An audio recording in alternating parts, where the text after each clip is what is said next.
ঢাকা শহরের রাস্তায় নামলেই এখন জীবন নিয়ে টানাটানি। প্রতিদিন বাসা থেকে বের হওয়া মানেই একরকম জুয়া খেলা। কেউ ফিরতে পারে আর কেউ ফিরতে পারে না। ফার্মগেটের মতো দেশের প্রধান সড়কে মাথার উপর মেট্রো রেলের বেয়ারিং প্যাড যখন খুলে পড়ে সেকেন্ডেই মানুষ মেরে ফেলে, তখন প্রশ্ন আসে, উন্নয়নের নামে আমরা আসলে কি কিনছি? টেকসই ভবিষ্যৎ নাকি মৃত্যু ফাঁদ?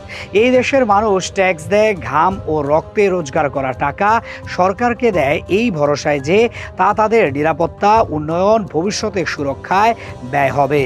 কিন্তু বাস্তবতা হলো, কেউ যেন সেই টাকা লুটে বিলাসবহুল গাড়িতে চড়ে যায়, আর সাধারণ মানুষ খোলা ম্যানহোলে পড়ে মরে।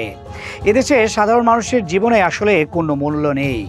এই দেশে বেয়ারিং প্যাড, গার্ডার, রড, ইট পড়ে সাধারণ মানুষের মাথার উপর, কারণ এই দেশে সাধারণ মানুষের জীবনের কোনো মূল্য নেই। এই দেশের মানুষ খোলা ম্যানহোলে পড়ে পড়ে জীবন দিতে অভ্যস্ত। এই দেশের মানুষদের জীবন দিয়ে দিতে হয় শুধু এই কারণে যে কোথাও কেউ নিম্নমানের যন্ত্রাংশ কিনে মামলা ছাড়া আয়ের পথ বানিয়েছে। দায় কোথায়, দায় কার? কেউ কি উত্তর দেবে, নাকি আবারও একটি পরিবারের ভবিষ্যৎ শেষ হয়ে যাবে নীরবে? ঢাকা শহরে প্রতিদিন ঘর থেকে বের হওয়া এখন জীবনের সবচেয়ে বড় ঝুঁকি। শুধু ফার্মগেট নয়, এই শহরের প্রতিটি পথ, প্রতিটি স্টেশন, প্রতিটি নির্মাণস্থল যেন লুকিয়ে রেখেছে এক একটি মৃত্যু ফাঁদ। নির্মাণ সামগ্রী মাথায় পড়ে মৃত্যু, আগুনে আটকে মৃত্যু, অব্যবস্থাপনা আর অবহেলার তালিকা যেন প্রতিদিনই নতুন করে বাড়ছে। প্রতিটি মৃত্যুর পর সংবাদ আসে, হইচই হয়, কর্মকর্তাদের ব্যস্ত মন্তব্য শোনা যায়, কিন্তু শেষে সব চুপ। দায় কার? কেউ উত্তর দেয় না, তদন্ত চলে, কিন্তু ফলাফল বাতাসে মিলিয়ে যায়। কোটি কোটি টাকার উন্নয়ন প্রকল্পে যখন নিরাপত্তা সবচেয়ে কম গুরুত্ব পায়, তখন এই মৃত্যুগুলো কোনো দুর্ঘটনা নয়, এগুলো পরিকল্পিত অবহেলার নির্মম ফল।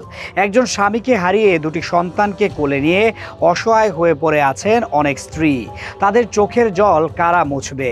5 লাখ টাকার ক্ষতিপূরণ দিয়ে কারো জীবন কি ফেরত আসে? সন্তানের ভবিষ্যৎ কি সুরক্ষিত হয় কাগজে লেখা প্রতিশ্রুতিতে?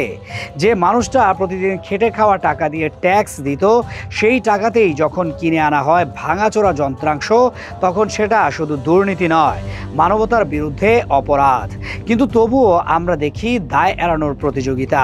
কেউ দোষী না, সব দুর্ঘটনা নাকি দুঃখজনক, কিন্তু দুঃখের দায় নেবে কে?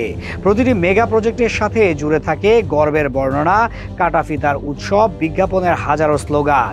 কিন্তু একই প্রকল্পের ভুলে যদি একটি প্রাণ যায়, তা কি শুধু সংবাদপত্রের শোকের লাইনে সীমাবদ্ধ?